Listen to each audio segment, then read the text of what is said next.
The verses you are referring to are from Surah Al Massad, chapter 111, in the Quran. Here is a brief explanation of these verses. Verse 1. May the hands of Abu Lahab be ruined, and ruined is he. This verse is a declaration of the condemnation and ruin of Abu Lahab, who was an uncle of the Prophet Muhammad. Abu Lahab was a staunch opponent of Islam and actively worked against the Prophet and the message of Islam.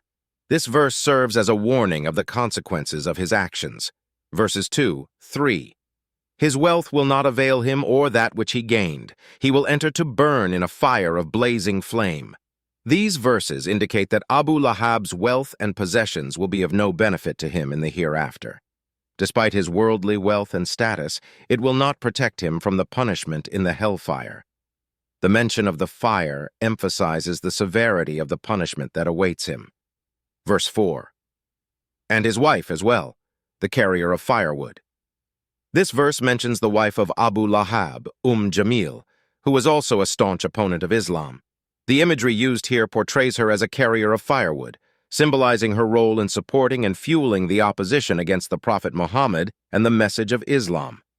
These verses highlight the consequences that await those who actively oppose and strive against the truth.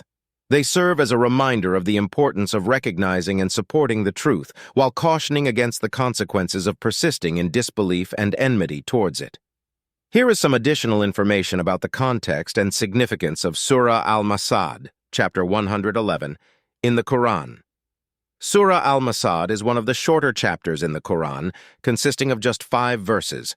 It is also known by the name Tabat, meaning perish or ruin, which is derived from the first word of the chapter. This surah was revealed in Makkah during the early years of the Prophet Muhammad's mission. It addresses the intense opposition and hostility that the Prophet and the early Muslims faced from some of their close relatives, including Abu Lahab and his wife Jamil. Abu Lahab, a wealthy and influential member of the Quraysh tribe in Makkah, vehemently opposed Islam and actively worked against the Prophet Muhammad. His wife, Jamil, was also a fierce opponent of Islam and played a role in spreading false rumors and inciting hostility towards the Prophet and the Muslim community.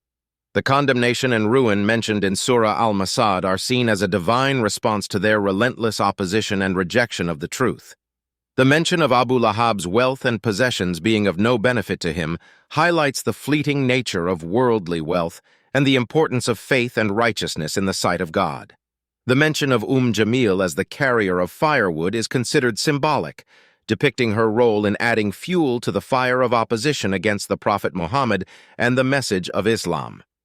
It serves as a reminder of the consequences that await those who actively work against the truth and strive to undermine it. Surah Al Massad is not only a historical account of the opposition faced by the Prophet Muhammad, but it also carries broader lessons and moral teachings. It emphasizes the importance of recognizing and supporting the truth, warning against the consequences of persisting in disbelief, arrogance, and hostility towards it. The surah serves as a reminder that worldly wealth, status, and influence hold no value when it comes to matters of faith and the hereafter.